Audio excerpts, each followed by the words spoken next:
How's it going, guys? My name is Luis, and the Nintendo 3DS is in a very interesting spot right now, where there's a huge backlog of games for you to go back and play, but it's also very weak when you compare it to the likes of the hardware in the Nintendo Switch.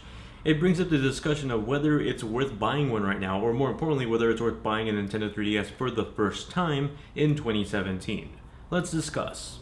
First, let's talk about the current models of the Nintendo 3DS that are available at most nationwide stores at the moment in 2017. First, there's the Nintendo 2DS. This retails for $79.99 and includes a copy of Mario Kart 7 digitally on the system. This is the most affordable model of the 3DS with a uniform design instead of the traditional clamshell design, and it doesn't have the 3D effect that the other 3DSs have. It's ultimately just a cheaper design and logically so, a cheaper priced 3DS. The next price level in the 3DS family is, as of filming this video, the unreleased new Nintendo 2DS XL. This comes out on July 28th and it's a much more premium designed 2DS with the most up-to-date tech specs. This new model retails for $149.99 and it features the slimmest and sleekest design for any member of the 3DS family. This model also features the extra ZL and ZR buttons along with the C-Stick. Just like the original 2DS, this model doesn't play games with the 3D effect, but it does have all the internals of the new 3DS XL, making it powerful enough to play any 3DS game on the market, including the exclusive new 3DS only games. The last model currently available at retailers is the new 3DS XL. This model is similar to the new 2DS XL in features, but has a bulkier design with the ability to display games with the 3D effect. This model is also the most expensive one, retailing at $199.99. And of course, there are other options out there for you as well. You can buy the original 3DS, you can buy the new 3DS, that's the smaller design, and you can buy the original 3DS XL. But these are hard to find at retailers, and usually you'll have to buy these on eBay or on Craigslist used. So look out for those, and I'll have some options in the description down below if you want to check those out as well. So now there's no real way around this. The Nintendo 3DS is significantly weaker than the Nintendo Switch. No one's trying to dodge that question, no one's trying to tiptoe around that question. But if you came to this video with that sole mindset already, I'm pretty sure you convinced yourself not to buy the 3DS at this point.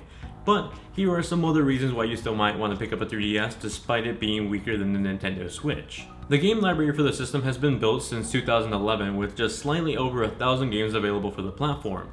That's not even including all the virtual console games that are available online, as well as the backlog of Nintendo DS games that you can play physically with your cartridges. What makes this game library even more impressive isn't the sheer number of games available, but the number of good games available. Scrolling through the large library of games available for the 3DS, you're sure to find at least one good game for every genre.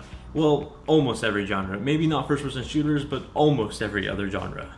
For platformer fans, you have the obvious mention of Super Mario 3D Land and New Super Mario Bros. 2. Obviously, with Nintendo making the handheld, you can expect some quality Mario platformers on here, but you also have the likes of Donkey Kong Country Returns 3D, a port of the famous Wii console game but now on the handheld.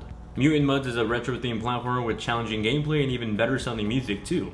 Way Forward's Mighty Switch Force titles are another example of quality platforming with catchy music. As for RPGs, you have your classic Pokemon games like Pokemon Omega Ruby and Alpha Sapphire, and the more recently released Pokemon Sun and Moon games that have another major redesign to the main series. Outside of the Pokemon series, you get the Bravely Default series with the classic Final Fantasy-like gameplay for those eager to play something similar to those classic NES games. You also have Persona Q, that's essentially a fan service game for Persona fans with Etrian Odyssey-like gameplay. There's also a variety of action games with different subgenres across the board, like the third-person shooter Resident Evil Revelations game. One of the only shooters on the 3DS, but also a great one in general. There's also The Legend of Zelda: Link Between Worlds that reinvents some of the mechanics of the top-down Zelda games while revisiting a familiar territory from Link to the Past. You also have one of the best games on the platform that some may have missed, Kid Icarus Uprising. Created by the same man behind Super Smash Bros., Masahiro Sakurai, Kid Icarus Uprising features on-rail shooting with close combat mechanics woven together with a hilarious comedic story. You get the point though, there's a large library of games for you to go back and dig through, and they're still fun and enjoyable despite being months and years old at this point. They're really fun. But despite the growing backlog of games, there's still more games coming out this year. In July we have Hey Pikmin, the first portable Pikmin game from the creators of the new Yoshi's Island game on 3DS.